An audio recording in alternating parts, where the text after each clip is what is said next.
I'm Diana McCallum. I'm Andrew Ivimey. I'm Ian MacIntyre. And this is Fan versus Fan versus Fan for the season finale of The Flash. What? No Big Belly Burger? It's one of the few perks of living in this time. We're out of cows where I come from. You don't care about that. You have questions. Go ahead. I'm not sure where to start. Thawne? That is your real name? Eobard Thawne? Since the day I was born. And when was that? 136 years from now. This is not what you want to know. Go ahead, Mary. Ask it. Why did you kill my mother? Because I hate you. Not you now. You years from now. In the future? In a future, yes. We're enemies, rivals, opposites, reverses of one another. Why? Why were we enemies? It doesn't matter. It doesn't matter anymore. What matters is that neither of us was strong enough to defeat the other. Until I learned your secret. I learned your name. Barry. Allen. On tonight's episode of The Flash, we see Barry deciding to save his mom, getting the assistance of Eobard Thawne. Caitlin and Ronnie have a wonderful little wedding, tying the knot, and Eddie finally figures out how to be a hero. Easter eggs! I hope you got some time because we got a bunch of great ones. So we're going to open up with the first one we saw, which was when Wells was talking to Cisco. He told him that Cisco can feel the vibrations of the universe. That's crazy talk, but not so crazy. In the comic book, Cisco is actually Vibe. He can't feel the vibrations of the universe, though. He just has these sonic powers. So yeah, in the comic books, he becomes Vibe, has a super bright colored outfit. Oh, yeah. So hopefully that's coming. And he better breakdance, too. Yes. He Hopefully breakdances constantly in the comics. There better be so much more breakdancing. It's how he knows how to express himself, okay? It's very important to him. I think he uses the word barrio a lot. Ah. We're also seeing a lot of Easter eggs this evening for the upcoming spin-off show, Legends of Tomorrow. So, as you might have noticed, that time pod, that's Rip Hunter.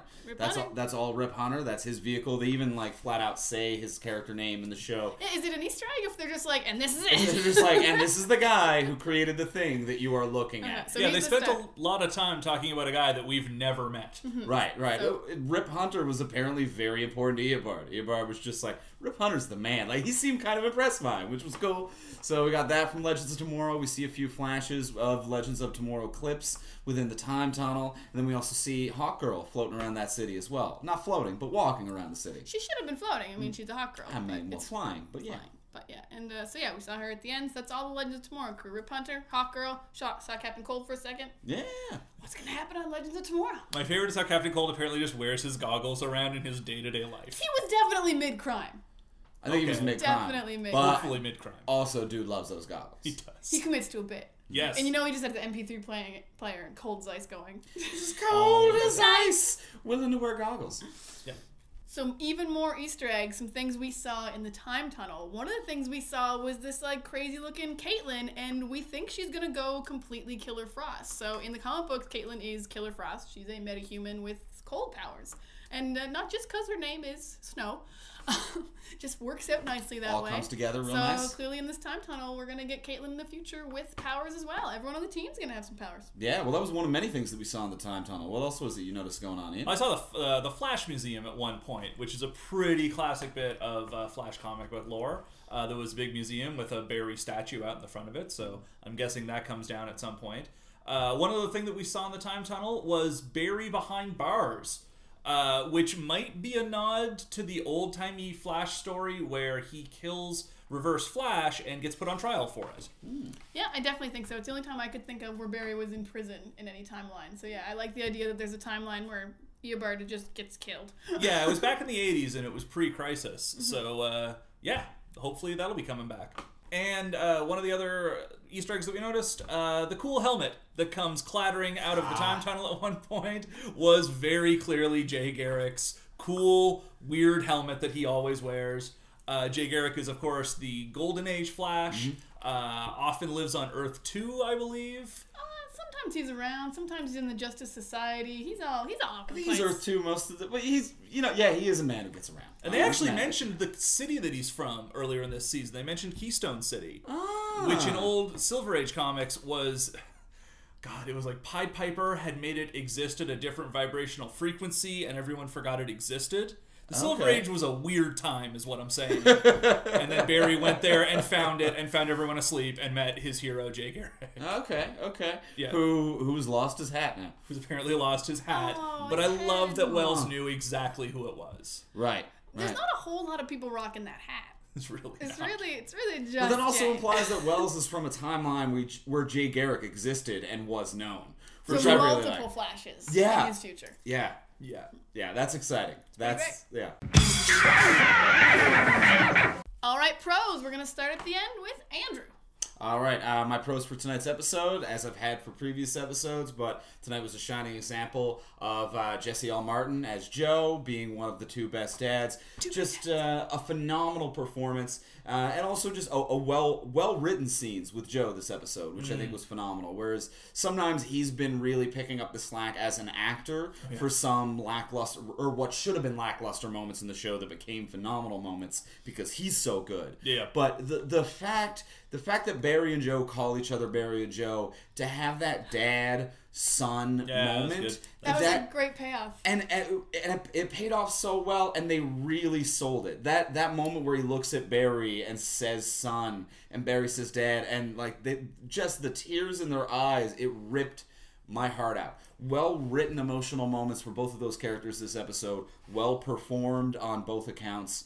And every time they were on screen, my favorite moments of the episode was Barry and Joe having great conversations. I can't disagree. I found it weird that the two conversations they had were such a flip-flop of each other. That first Joe was like, don't go back in time. And then he was like, no, you can go back in time. You can do whatever you want to do. Right. I didn't, I see why they want to have two scenes with Joe because he's so great, but I wish there'd been a stronger reason than him just changing his mind once. Yeah, Joe never quite seemed to know what to make of all the time travel stuff. Which, you know what? Maybe that's fair. Yeah, good point. Because I don't think I would either if I just learned time travel you're was a real. cop. Your stepson-ish wants to time travel. You don't really know the consequences. There's a lot of guesswork involved. Yeah, you might move around on the spectrum of decisions. He definitely was trying to figure it out because he's wearing his crime hat. So he's like, I'm trying to figure out this he time was thing. wearing I got his my crime hat on. Yeah. No one even died, and he was still wearing his crime hat. Eddie. He was ready for crimes to go down. Yeah, okay, yeah, you're right. Not yet, though. No, He's he wearing a hadn't died. pre-crime hat. Pre-crime. He's a precog. That's his power. Diana, what were your pros for this episode? I thought it was a super cool reveal that Barry chose not to save his mom. Because you only get that split second to decide once you're back. And just having future Barry just be like, no, and him not saving her, like, it's heartbreaking, but it makes the plot less complicated. Like, that's helpful. Timelines can get so confusing, so him not changing anything, I was like, yay, that's easy. Right. But he also got a beautiful moment with his mom. It was really nice. That was definitely my biggest pro of the episode. Right. And but you say he had a split second to the side, but he got, what was it, a minute 52 seconds in the past? No, that's like that's a day how long in he flash had time. to get there and come back. As soon as he got in the room, he could hear his mom yelling, "What's going on?" Okay. So stuff was already going down. All right, things are in motion. Something like All right, so Ian, that's what I got. What are you feeling on pros this episode? As much as there was some great Easter eggs and time tunnels and cool deaths in this episode, I loved the first scene with Barry and Thawne in the jail cell. It just felt like such a satisfying cap off to the season. Yeah. Just seeing Wells get to full on evil out. Right. And just chew scenery as this villain who just flat out says, I did it because I hate you. And then they summarized the season really nicely in a way that made a very convoluted storyline make a lot of sense and give you a great drive right into the episode of, if you let me free, you can go back in time and save your mom. And that's it. And it was a great choice for the episode to hinge on. Now let me ask you something. In regards to that whole son dynamic, do you think that was Wells playing them, or do you think it was sincere? Because we never really found out whether that was sincerity or an act as a means to an end. If it was sincere, then Wells is still pretty murdery because he was going to kill Barry when Barry came back. Right. He was still just like, yeah, you're my son, but you're going to die right now. I think Wells may have believed it for the moment, but I don't think he actually fully believes it.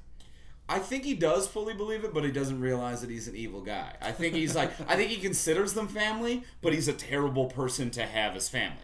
Like, he's cold as ice, but he does sincerely love them, I think. But they've already got another cold as ice guy. Ice cold as ice.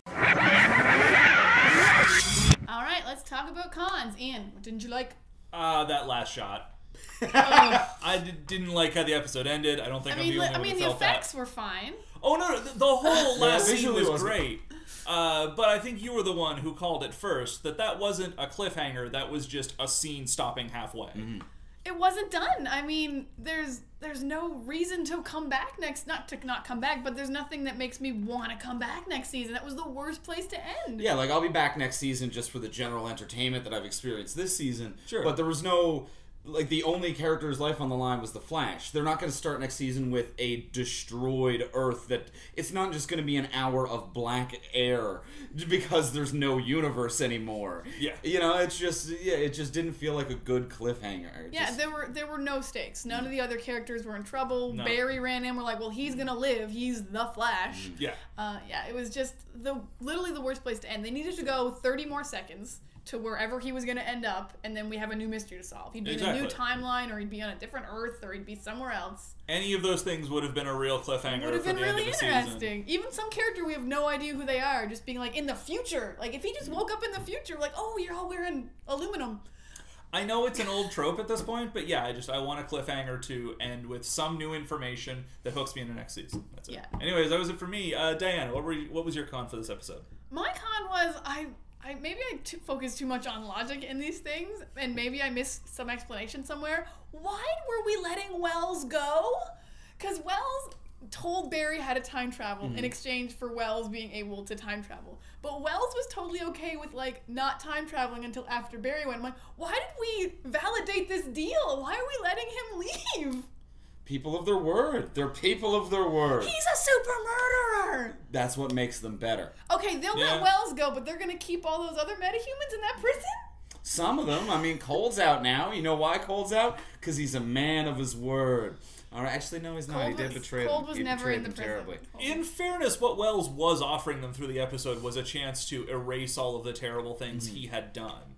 Right. And kind of reset the evil counter to zero. And sure, he's probably going to come back and live to fight another day, but at the very least, Barry would have been able to save his mom. I think I get it. But those could have been false promises from Wells. For sure. I mean, they were still letting him go before they had any payoff of, like, that they knew he was telling the truth. Yeah, that's the thing. This all could have been a scam from him, and we never really get to see how it plays out on either side, whether it was a scam he was running or whether he was actually being sincere about it. But if it was a scam, they were just like, good scam, bravo. Get on out of here. Here's your time sphere. Get out of here. Fair enough. They built him a thing. He might have grifted them out of a time sphere. All right, one con left. What didn't you like, Andrew?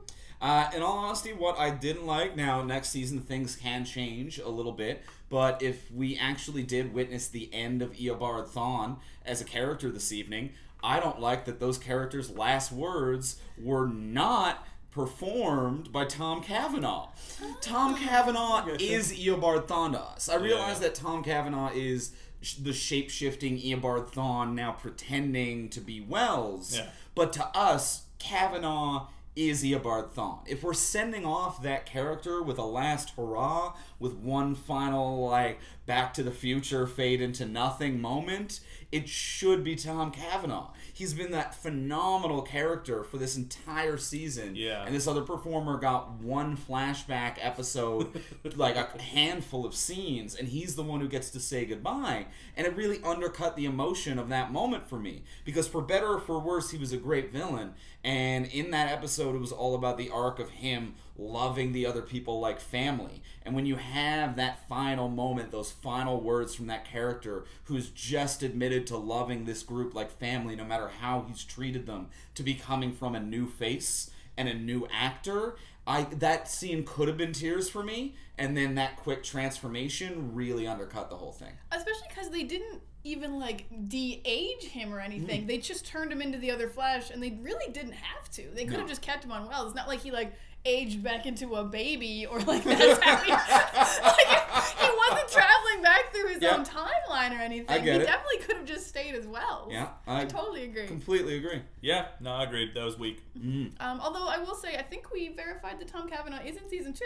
Yes, Andrew Kreisberg, the EP of the show, said that Tom Cavanaugh will be back. Okay, and see, that he is that's going to remain phenomenal. a series regular somehow. Right.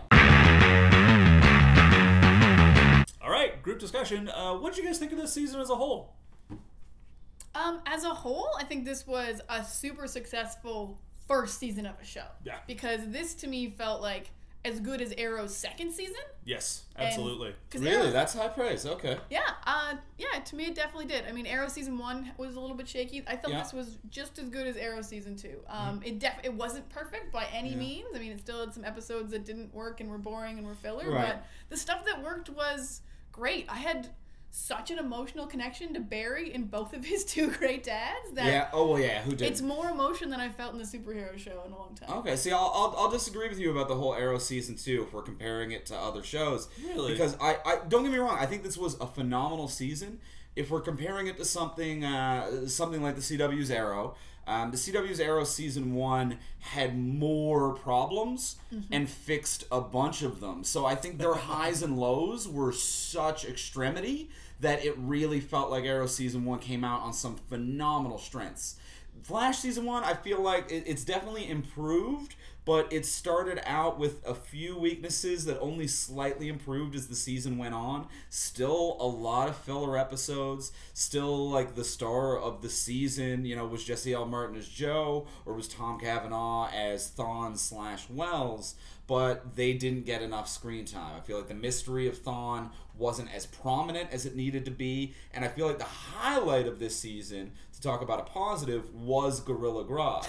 Like, it should have been an A-B season between just Wells and Grodd. That's your entire season. That should have been the entire He's a season. telepathic gorilla. That's your Like, entire season. Hey, we got to see Grodd go King Kong on a building at the end. Grodd is coming back.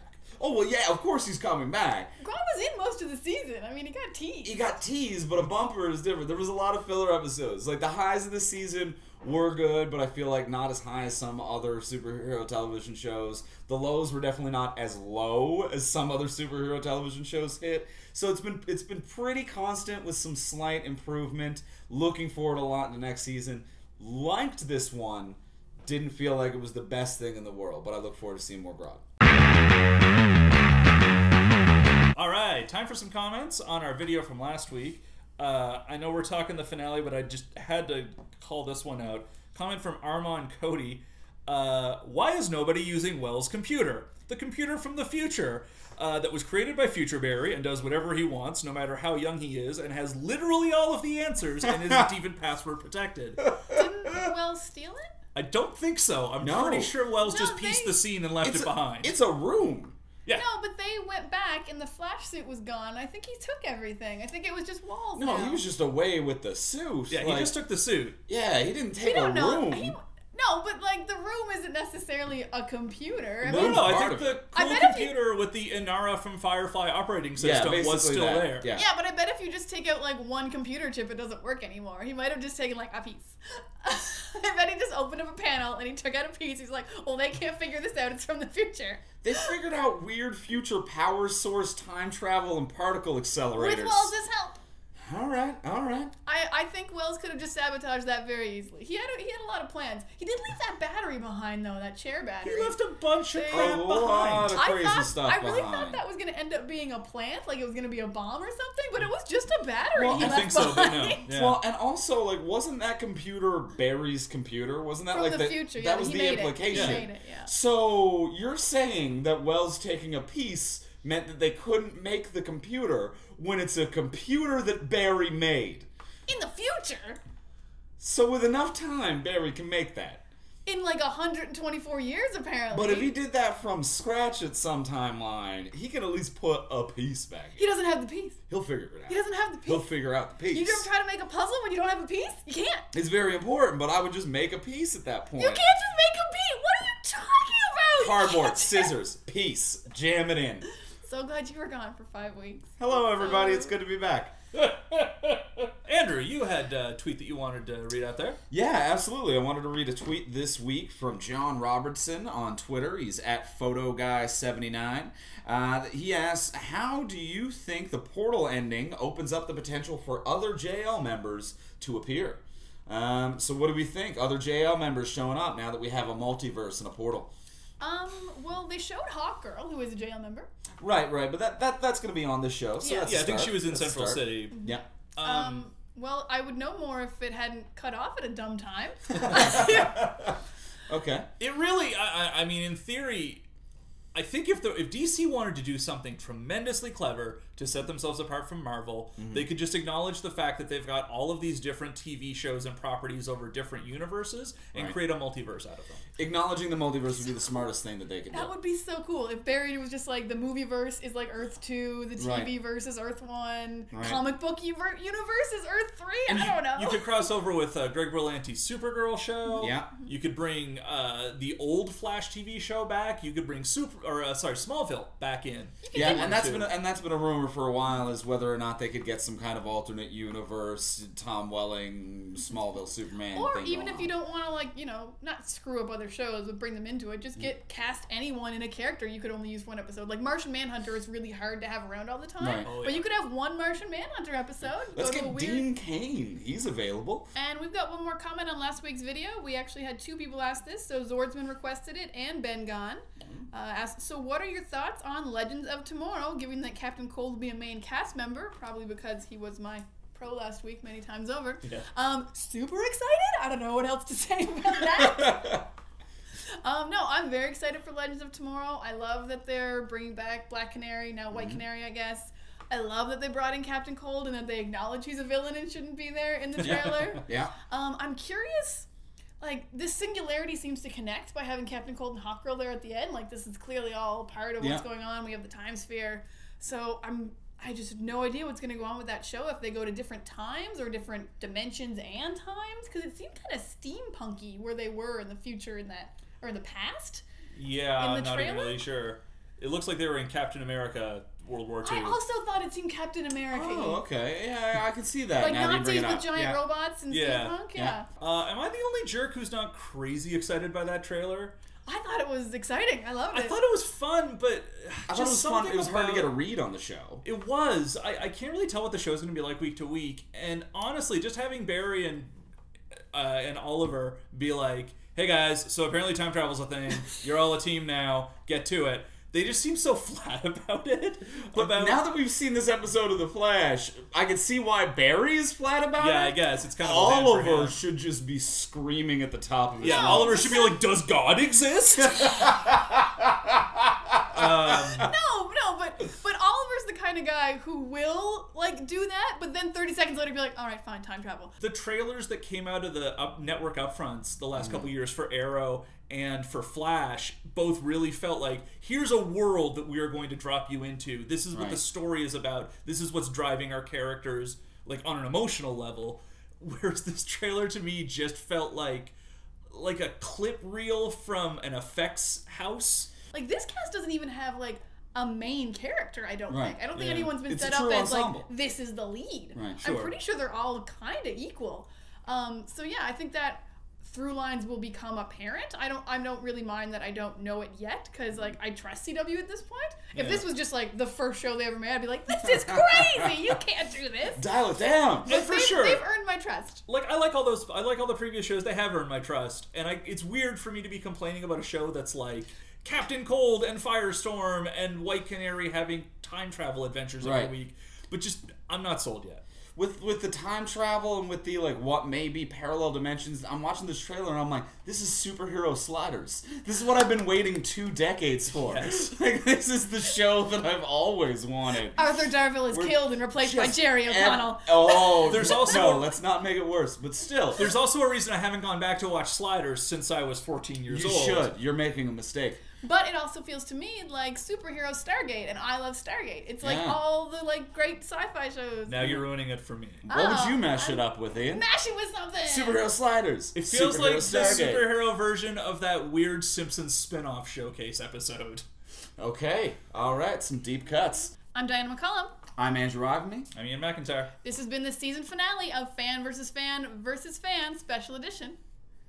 And while we're in between seasons, be sure to check out the YouTube channel Sketch from Superheroes, run by myself and Diana, and many sketches starring the wonderful Ian MacIntyre as well for some good laughs. And also be sure to subscribe to Dork Shelf right here. And speaking of Dork Shelf, just want to send a shout out to Brian Crosby, who has edited every single one of these Fan vs. Fan videos. He does excellent work. And to Will Perkins, who has hosted every one of these Fan vs. Fan videos and is the editor-in-chief of Dork Shelf. Speaking of Dork Shelf, you can follow along at Dork Shelf or at Fan vs. Fan, which is the hashtag that we tweet at. And ongoing, we're all done for Flash, but you can follow along Fan vs. Fan for Game of Thrones, which is still going on. We don't just do Flash. Well, we don't do it. Other people do. It's just we're done. So thank you for watching. We've had a super fun season. Thanks for following along. Follow us next year. We'll be back. Have a cool summer. Kicked him out!